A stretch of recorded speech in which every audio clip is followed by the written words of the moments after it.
Saudaraku, hingga hari Senin 25 Desember 2023, berbagai daerah di kota Loksemawe masih dilanda banjir. Bahkan beberapa desa sudah membuka dapur umum.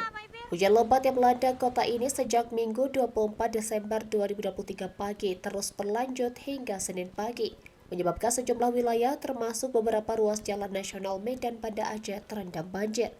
Kondisi banjir pada hari Senin ini dilaporkan semakin parah dibandingkan dengan minggu kemarin. Beberapa dapur umum bahkan sudah mulai dibangun, meskipun data dari Penggalang Tanggap Bencana atau Tagana Loksemawe mencatat bahwa hingga saat ini belum ada warga yang mengungsi. Seorang warga bernama Zulkarnain dari Tepok Tengah, Kecamatan Banda Sakti mengungkapkan bahwa rumahnya tergenang banjir sejak Minggu pukul 11 waktu Indonesia Barat dan kondisinya semakin parah hingga Senin siang.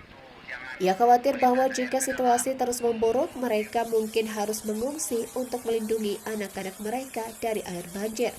Ketua Tagana Loksemawe, Samsul Bahri, mengkonfirmasi bahwa kondisi banjir pada hari Senin ini memburuk dibandingkan dengan hari sebelumnya.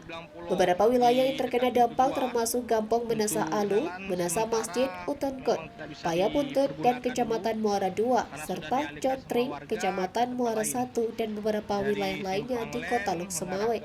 Meskipun belum ada laporan warga yang mengungsi hingga Senin siang ini, beberapa kampung sudah mulai membuka dapur umum.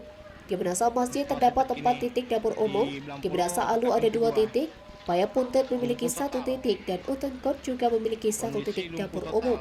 Samsul Bahri juga melaporkan bahwa sejumlah ruas jalan utama di pusat kota Loksemawe seperti Jalan Darussalam dan Jalan Listrik masih tergenang banjir.